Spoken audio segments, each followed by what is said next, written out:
The following are the words of Lou Civello, president of the Suffolk County Police Benevolent Association. Police officers risk their lives to protect our communities and keep our streets safe. These officers are the thin blue line that stands between your family and the criminals that would do them harm. We are your neighbors, protecting your neighborhood. Hold the line. Support law enforcement. Stand with the Suffolk County PBA. The following radio show is live, except for the announcement you're hearing right now. Welcome back to Your Island Live with your host, Tom Schiliro, on 103.9 LI News Radio.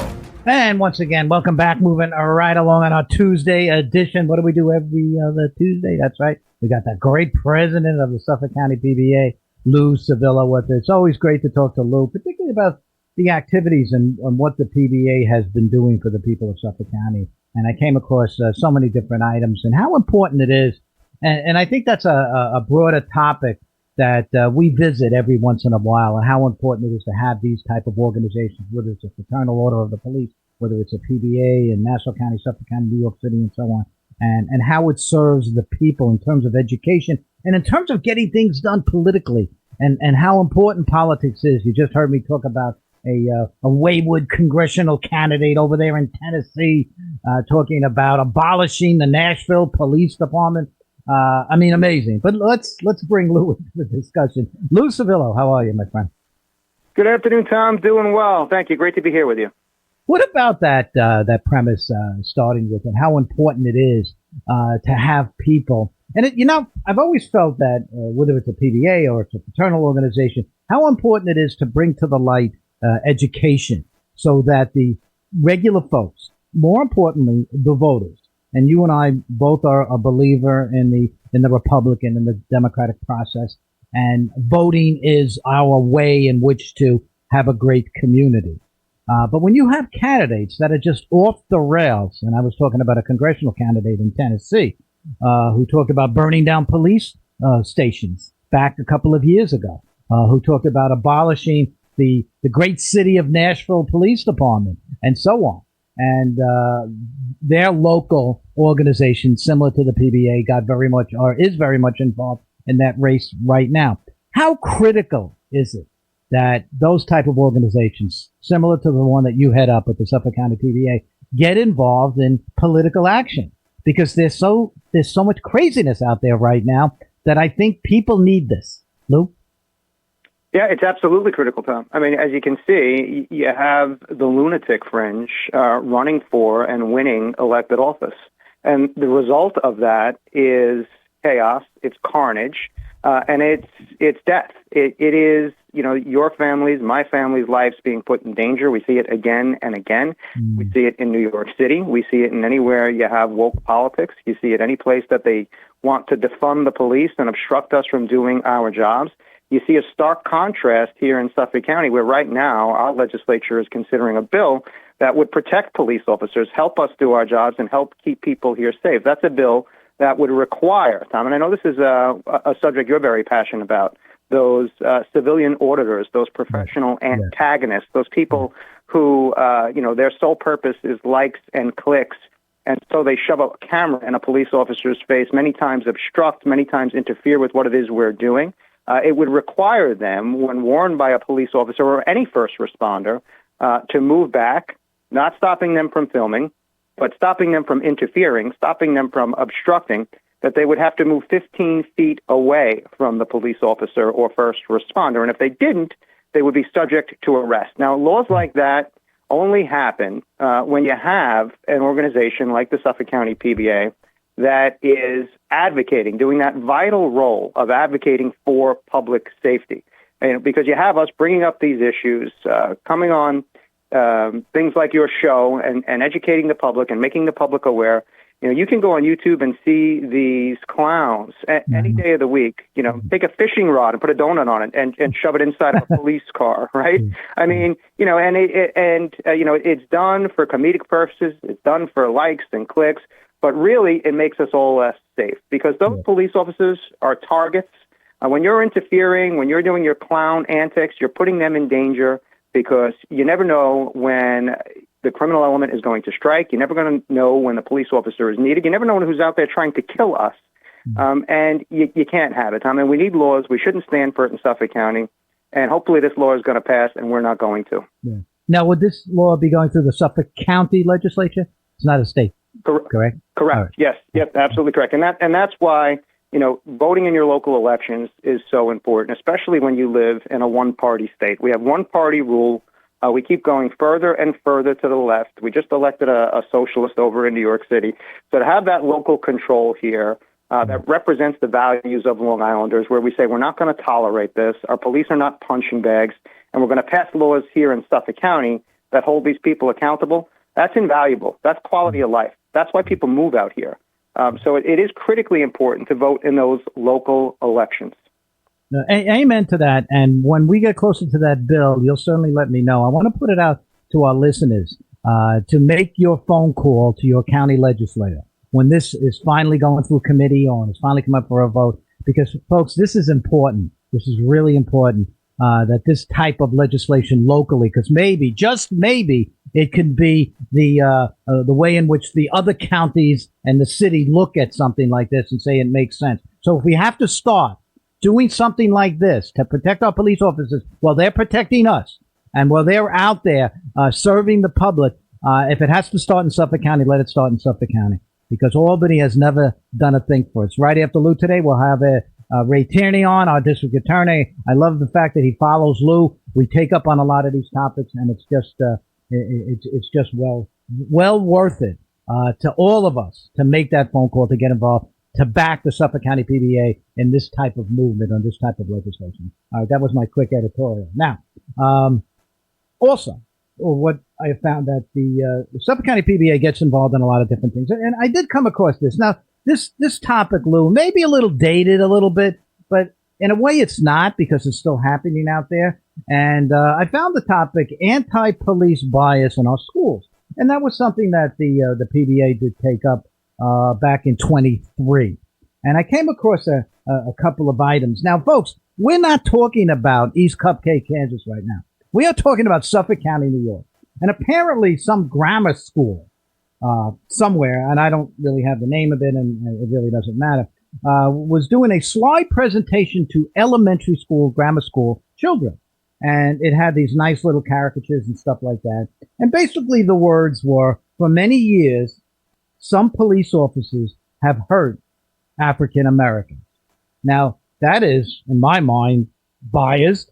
That is trying to tell our children that what is good about us, and that's the public protection that we have. And little kids, 9, 10, 11 years old, should know that and how important it is. If they need a police officer and they see one on the street and they feel some fear, you go up to the man or woman that's dressed in the uniform or so on. Children need to know this. But yet this was going on in one of our elementary schools about how police officers are hurting African Americans. What position did you take on that, Lou? Again, I know it was a couple of years ago, but this was horrific. And I know the parents got involved and stopped it, but I was absolutely in shock that you would see this in an elementary school here in Suffolk County. Lou? Yes, that presentation was an absolute disgrace, and that was one of the primary reasons, Tom, that we got involved in the school board races. So that slide that you're referring to showed it was a cartoon of an injured African American citizen and police officers over them as if they were injuring them. It was terrible, and it was meant for very young children to put in their minds at a very young age that police officers are people that are going to hurt you. Police officers are someone you should fear. Police officers are someone that you should run away from, and that you shouldn't comply if a police officer gives you an order. What a terrible message to give to children, and that spurred us into action. We got involved both with the school district. We reached out to NYSIT, which is our counterpart union, the teachers union, and I will say they were very willing to engage with us. And we started a whole program first to get that slide, some attention to that slide, to make sure that did not make its way into schools anymore, but also to start a pro-police program where we have our school safety resource officers working with the school districts, with the teachers union, to make sure that we're highlighting the good things that our police officers do, making sure that we're educating our youth that police officers are someone that you should depend on. police officers are people that are there to help you, and that if you ever are in a situation where you get pulled over, like in driver's ed, that's one of the things you should be learning is to comply. Because in every one of these situations, Tom, every single one, right, whether it's George Floyd, Michael Brown, if the individual would have complied, you would have a different result, right? Every single time. So even if you think the police officer is wrong, even if you think the police officer doesn't have the probable cause to arrest you, you're still required to comply. That's why we have courts. That is the message. How do you act? How do you pull over? Your hand should be on the steering wheel. The radio should be off. The window should be down. Make yourself safer. Make the police officer safer. Those are the things that we should be teaching in our schools, not police are racist and, they're there to hurt you. So it's something we got very involved in. We're very proud of it. We won a lot of those school board races, and we definitely made a difference. Yeah.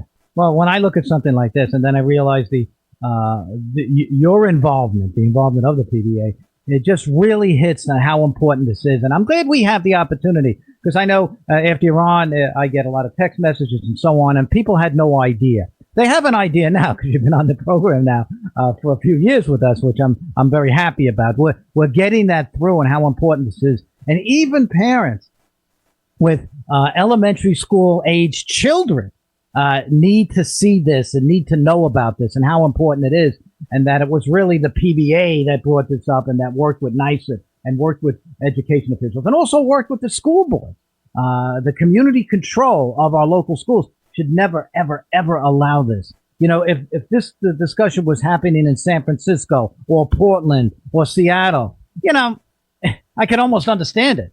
But to see something like this that tried to rear its ugly head here and was shot down, then I'm just happy to see that. So again, I think it's just an important part of what our fraternal organizations or our associations with police officers associations and so on, and how important it is. And certainly that includes Suffolk PBA, Nassau PBA, New York City, and so on. Let's go to higher education. And I remember you were on after we had the officer. I think it was a domestic. You know certainly more about it than I do. They came. The subject came out. The police officer down on the ground. He was trying to stab him or something like that. Or did stab him? Excuse me. Those officers were severely injured, and they had to use deadly physical force in order to stop the attack. And this was widely covered. Stony Brook University professor Dr. Anna Haywood used the word murder of this person that was trying to kill police officers. And it certainly received a lot of focus and so on. And I came across one of the old articles, and you were quoted in the article. The mere fact that the PBA was asked about it, and this particular college professor, and I wonder about her, is what she teaches her students, even though they're on a higher level. College is still a place that you could make impressions. Your thought about that case, the Stony Brook University professor after the stabbing of the police? Yeah, it was an incredibly asinine and ignorant comment by that professor. You have these brave police officers out there defending life, and unfortunately had to use deadly physical force. If not, they would have been killed. And for her to call them murderers was just absolutely disgusting. So, we called her on it. We put out public statements, and I will say, Stony Brook, to their credit, they disavowed her comments on that. So, again, it's just an example of us having an impact because, she's taking these impressionable young minds and poisoning them in that case. This was a clear case of justified force. And when you have comments coming from respected individuals, teachers, that does a tremendous amount of damage. So if there's not someone to call that out, then you're going to have kids, doing them a great disservice as far as how they view police officers and how they're going to grow up, even at the college level, because, there is no one else to stand up to these people, Tom. Many times you see what goes on in these schools, and if you speak out, if you're a student, there are repercussions. So, and that's not to say that teachers are the enemy. I can tell you, many of us cops on Long Island, we're married to teachers. There are some tremendous teachers out there. We get along great with the teachers union here. But if you're going to slander a police officer, you're certainly going to get called on the carpet by the Suffolk County PBA. Yeah. And again, once again, underscores the importance of these type of, I'm talking about the PBAs and the fraternal organizations and so on. It underscores the importance of that, because if this voice was not there, you sometimes wonder, yes, we have great elected officials and so on, but again, they represent singular districts. Yeah, they're part of a governing body. This is different. When we talk about the PBA, we're talking about a united voice with a common good, and the common good is for the truth to get out, number one, and more importantly, I think, which is really cardinal rule number one, is the safety of folks. And I know we did a show on this because our topic is essentially the issue of the education system, whether it's elementary school, whether it's colleges, and so on, and the anti-police that's involved in that. This is a topic you and I both took up at a point in the past at SUNY at Brockport with the convicted cop killer there, Bottom. Yeah, I think Anthony Bottom, I think was his name. And what happened in that situation? And it was really the police conference that got involved in that, and to try to stop. They invited him to speak because we're one of the few states that lets cops killers go. So he was out free after serving so many years, and the SUNY at Brockport invites him there as some sort of a hero because he called himself a political prisoner. But yet, I remember distinctly the killing of Joseph P. Argentini and Waverly Jones in 1971, and the horrific nature of that crime. And I had thought he was in jail for the rest of his life. In other states, he would have been executed years earlier. But instead, he was a main speaker at the University of Brockport. I remember you speaking out on that too, with this whole idea with education and anti-police bias. Yes, and I think of all the examples of anti-police bias on our website, that is the most egregious. So this is an individual, this is not someone who drove the getaway car or was involved in some ancillary capacity. This is the person who murdered the police officer, executed the police officer. And this individual not only let out of prison, but invited to a college, a publicly funded college, to speak, to be made into a hero. Disgraceful, absolutely disgraceful. And that's something that we took a very strong position on, as you said, Tom, in conjunction with the other police unions in the state, to rightly, say what a disgrace that was, to rightly condemn that, both on the part of the college, on the part of the state, for letting it happen, for the person to be even out in the first place. That individual should have been put to death, not walking our streets, invited and celebrated at one of our publicly funded colleges. So complete disgrace shows exactly that this anti-police bias is not only real, but it's out there to such a level that it's almost unbelievable. Almost unbelievable if you're the average person and you tell them that, it almost sounds ridiculous, but it's true. That's New York State. Now, you think now, after our discussion today, do you think we're in a better place? We're almost in 2026. It's hard to believe, but do you think we're in a better place today because of these efforts and some of the things that we're talking about and they're talking about all across the country? Have we moved in the right direction? I'm hoping we are because I'm an optimist. Lou, what say you? I think so. I think the pendulum has swung quite a bit. We were so far gone at one point, Tom, that if you had a blue line flag on your car, you had to worry about being attacked. People were afraid to put them on their cars because police had been demonized to such an extent. I think we're pretty far from that at this point. I think people have had enough. They see through the nonsense. They're done being preyed upon and played upon by some of these state actors and by these activists. I think people see it for what it is. It's a crock. It's a sham. It's a fraud. Our police, by and large, do a fantastic job, and we're out there protecting the public. And I think the public is tired of our police being attacked. And I think that the pendulum has, like I said, swung quite a bit. I think that even at the state level, they're starting to move somewhat back in the other direction. And we'll see. We'll see as we move forward next year into the state elections, and we'll see where we go from here. Hopefully we can make some real changes to bail reform finally, give judges back their discretion. Hopefully, we change that 50A law, raise the age. Hopefully that we can get that squared away so that we're not emboldening criminals and we don't just continue to repeat history here in New York. Yeah, those are the key components of what you just said. The 50A certainly included, qualified immunity, all of that certainly has to be addressed. And we're hoping that next year, or I keep saying next year, it's not next year anymore. candidates are going to start to be chosen in January. Conventions are in March.